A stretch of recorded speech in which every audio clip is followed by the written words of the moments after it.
देखिए, जो आपका कार्य रहा है बहुत ही सराहनीय है और आपने जो समाज के जो मुद्दे उठाए हैं, जहाँ जहाँ समस्याएं हैं उनको लोगों को अवगत करवाया है। ये समस्याएं बड़ी समस्याएं हैं और इनको उठाने का काम एक ईमानदार पत्रकार ही कर सकता है, जिसमें आइफा ने किया है। इसके लिए मैं आपको धन्यवाद देना चाहता हूं, क्योंकि आप लोग ही हैं जो लोगों की आँख बनते हैं और आप जब तक के इन मुद्दों को नहीं उठाएंगे तो लोगों तक समस्याओं का निवारण नहीं किया जा सकता। नमस्कार, आप देख रहे हैं आइपा और मैं आपके साथ आकाश राज। आइपा यानी all India progressive politics association, इसका एक ही उद्देश्य है कि एक ऐसा मंच तैयार करे जहां पे बात हो प्रगतिशील राजनीति की, सामाजिक समस्याओं की और सामाजिक विकास की। तो हम इसी मुद्दे के तहत आज हम लखनऊ आए हैं और हमारे साथ मौजूद है भाजपा कैंडिडेट जलीस खान जी।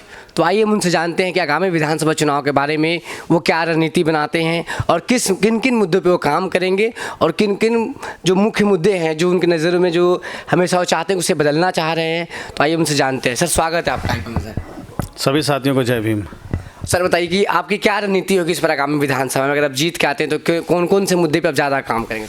देखिए, अगर जनता का आशीर्वाद, आवाम का आशीर्वाद हमको मिला तो गरीबों, किसानों, नौजवानों के लिए जो उनके हित के कार्य हैं वो मैं हमेशा करूँगा। और क्या क्या रणनीति है आपकी कि इस बार जो चुनाव है तो आप क्या सोचते हैं, जो अब तक के जो कार्यकाल रहा है दूसरे सत्ता का, तो उन्होंने क्या काम किया और क्या उनकी गलतियां रह गई हैं और क्या बेहतर इससे होना चाहिए था? देखिए, 2012 से और अभी तक 12 से लेकर 17 तक समाजवादी पार्टी की सरकार रही और 17 से लेकर 22 तक भारतीय जनता पार्टी की सरकार रही। आप देख लें, लखनऊ में कुछ इस तरीके का कार्य आप ही बता दें, क्योंकि आप एक ईमानदार पत्रकार हैं, आप ही बता दें कि लखनऊ में कोई विकास कार्य दिख भी रहा है?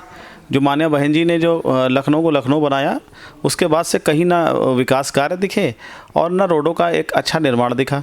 और बहुजन समाज पार्टी के कार्यकाल में 2007 से लेकर 2012 के कार्यकाल में बहुजन समाज पार्टी ने लखनऊ को लखनऊ बनाया, पूर्वी लखनऊ को तो बिल्कुल पहला टू इंग्लैंड कर दिया और बाकी जो क्षेत्र में जो सड़कों का जाल बनाया गया, उस पर रोड बनाए गए, उसमें बहुत से व्यवस्थाएं इस तरीके की गई। मान्यवर काशीराम आवास बनाए गए, गरीबों को आवास मुफ्त में दिए गए। इस तरीके की योजनाएं जो सब लोगों को लाभान्वित, जो सभी आवाम लाभान्वित हुई। किसी भी सरकार ने इस तरीके की योजनाओं को चलाया ही नहीं, सिर्फ सब लोगों को किसी और दूसरी सरकारों से भी इज्जत घर देने का काम किया है। मतलब इससे के अलावा भी लोगों को एक रोटी, कपड़ा, मकान, जो बुनियादी चीज़ें हैं वो बुनियादी चीज़ें भी चाहिए, तो मकान उसमें मुख्य भूमिका। हमारे माननीय बहन जी ने 1 लाख आवास जो मान्यवर काशीराम आवास दिए थे, जो बहन जी ने किया है वो किसी सरकारों ने नहीं किया। अच्छा, अभी जो प्रदेश की दो बातें बहुत उभर कर आ रही है, लोग बहुत उसे त्रस्त हैं, जैसे कि महंगाई और बेरोजगारी, तो आपकी गवर्नमेंट आएगी तो कई चीज़ों पे काम होगा? देखिए, बेरोजगारी की अगर बात करें, माननीय बहन जी मुख्यमंत्री बनेंगी तो जो नौकरियों के अवसर हैं जो इन लोग सरकारों ने नहीं खोले, उन नौकरियों के अवसर खोलेंगे, ज़्यादा से ज़्यादा नौकरियों के अवसर खोले जाएंगे। और जो मैं अपनी विधानसभा स्तर की मैं बात बता दूं, हमारे यहाँ नादरगंज में करीब 600-700 फैक्ट्रियाँ हैं, हमारे यहाँ दरोगा खेड़ा में 300-400 फैक्ट्रियाँ हैं, हमारे यहाँ ट्रांसपोर्ट नगर है, हमारे एयरपोर्ट है। सभी फैक्ट्री मालिकों से हमारी एक बार बात भी हुई और आगे बात भी करेंगे। गुजारिश करेंगे उनसे कि ये लोग हमको समर्थन दें। और पूरे विधानसभा से करीब सभी गाँव में जो पैसे की बदहाली से परेशान हैं, तो पैसे की तंगी, खाने की उचित व्यवस्थाएं नहीं है, उसमें सभी 2 लड़कों को नौकरी देने का अपने यहाँ काम करें। अगर करीब इतनी फैक्ट्रियां हैं, अगर 900 फैक्ट्रियां हैं, 1000 फैक्ट्रियां हैं, तो 2000 लड़के तो ऐसे एडजस्ट हो सकते हैं। 1200-1300 हमारे यहाँ वेयर हाउस हैं जो ट्रांसपोर्ट नगर में, वहाँ 2400-2500 लड़के एडजस्ट हो सकते हैं। नहीं सरकारी नौकरियां सही, 10,000-15,000 की नौकरियां ही सही, लेकिन नौकरियां दिलाने का काम मैं करूंगा और मैं दिल से करूंगा, मैं कर ही दूंगा इंशाल्लाह। लेकिन जो मौका मिला है तो आवाम के लिए मैं कुछ कर जाऊंगा। जैसे अभी हमारे व्यवस्थाएं, जो किसानों की सबसे बड़ी समस्याएं हैं, जो फसल हैं, बरसात की वजह से फसलें नष्ट हो जाती हैं, कभी जानवर चर जाते हैं, लेकिन हम व्यवस्था इस तरीके की करना चाह रहे हैं। जो ऑर्गेनिक खेती है हमारे यहाँ, चाहे स्ट्रॉबेरी की खेती रही हो, जो फ्लावर्स की खेती रही हो, जो फ्लावर्स हमारे यहाँ मौसम को अनुकूलित मौसम में जो होते हैं और जिनकी खपत पूरे भारत में है, ये फसलें अगर हमारे यहाँ तैयार होंगे गेहूं और धान के अलावा, तो लोगों की आय भी बढ़ेगी। अगर 10% खेतों में भी इस तरीके का काम किया गया तो लोगों के, किसानों की आय बढ़ेगी। आय इतनी बढ़ सकती है कि अगर 1 बीघे में जितना भी गेहूँ पैदा हो उससे 10 गुना तक फ़ायदा किया जा सकता है। स्ट्रॉबेरी की खेती में किया जा सकता है, आपके फ्लावर्स की खेती में किया जाता है। इसका उत्पादन भी अच्छा होता है और इसकी खपत भी पूरे भारत में है। इस तरीके की खेती एक नए तरीके से खेती अगर की जाएगी तो किसानों की आमदनी में मुनाफा होगा ही होगा। और रही बात जो व्यवस्थाओं की, तो वो व्यवस्था विधानसभा स्तर पे अगर हमारी जिम्मेदारी जो बनेगी वो जिम्मेदारियों का निर्वहन करेंगे। चाहे 4 से 5 हज़ार परिवार अगर हमसे और मैं नौकरियों में लगवा पाया तो ये मान के चलिए 50,000 लोग तो सीधे सीधे फ़ायदा लेंगे। एक नई दिशा में अगर एक विधायक काम नहीं करेगा, युवा हैं तो नए तरीके से काम भी करेंगे। लोगों का साथ रहा तो ऊपर वाले का आशीर्वाद रहा तो लोगों को महसूस भी होगा कि एक लड़का नया आया है और नई सोच के साथ उसने काम किया है। पुराने विधायकों को मैंने कई बार देखा, बहुत करीब से देखा। जब मिलने जाइए उन लोगों से तो 2-2 घंटा लाइन में घर के बाहर बैठा देते हैं। उसके बाद कहते हैं ये लोग कि विधायक जी हैं ही नहीं, विधायक जी कहीं गए हुए हैं, कल देर से रात में लौटे और सुबह मिलेंगे। इस तरीके की परंपरा को ख़त्म करके रख दूंगा।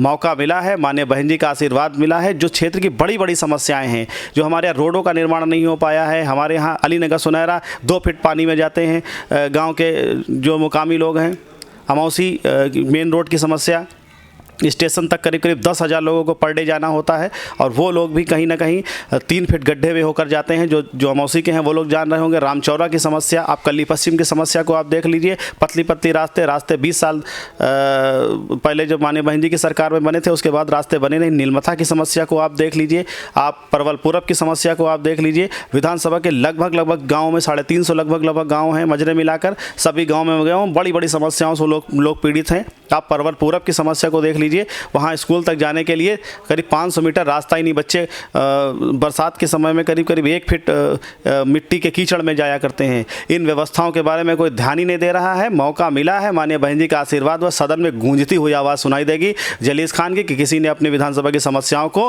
पटल पर रखा है। और सदन को मैं सीधे सीधे अवगत करा दूंगा कि समस्याओं की तरफ देखना होगा, भाषणबाजी को बंद करना होगा और सदन को आकर्षित करूँगा अपनी विधानसभा सरोज नगर की तरफ कि 350 गाँव हैं। हिंदुस्तान की आबादी की एक इकाई है सरोज नगर हमारी। सरोज नगर की तरफ आपको देखना ही होगा। सिर्फ ऑटो की राजनीति और धर्म की राजनीति, इससे ऊपर परे होके आवाम, जो गरीब आवाम, परेशान आवाम जो यहाँ पर रह रही है, उस आवाम के हित की भी बात की जाए। बड़ी बड़ी बातें कोट पहन के, अच्छी सदरी पहन के और मीडिया के सामने बैठ के बातें करना, ये बड़ी बड़ी बातें हैं। अगर आप पटल पे जब तक नहीं आएंगे तो हमारा देश तरक्की नहीं करेगा। देश तरक्की तभी करेगा जब हमारे यहाँ की आवाम सुरक्षित होगी, आवाम हमारे यहाँ की पढ़ी लिखी होगी, हमारे बच्चे जब काबिल होंगे, तभी हमारे क्षेत्र का और हमारे देश का मुस्तकबिल रोशन होगा। अपने क्षेत्र, क्योंकि जिम्मेदारी हमारी सरोज नगर की ज़्यादा होगी तो हम सरोज नगर के हर गांव तक अच्छा रास्ता, वहां पे स्कूल, जो टपकती हुई छतें हैं स्कूल की, सरकारी स्कूलों की, उनको सही कराने का काम इस बार जलीस खान करके दिखाएंगे। बहुजन समाज पार्टी ने मलाई काटने के लिए टिकट नहीं दिया है। अगर आप लोगों का साथ रहा तो पूरे क्षेत्र में काम करने का काम करेंगे। लोगों को महसूस भी होगा, एक नौजवान लड़का आया था जिसने जो बातें कहीं वो करके भी दिखा दी। ऊपर वाले का आशीर्वाद रहा, अपनी आवाम को भरोसा है हमारे पास। हमारे यहाँ 2 लाख करीब नौजवान वोट हैं जो पूरे के पूरे हमारे साथ हैं। हमारे यहाँ महिलाओं का वोट है, हमारे यहाँ बुजुर्गों का वोट है, बहनों का वोट है, सबका आशीर्वाद मिल रहा है। आप देख लीजिएगा विधानसभा में चौंकाने वाले रिजल्ट आएंगे। 1.5 लाख से ज़्यादा वोट हासिल करेंगे।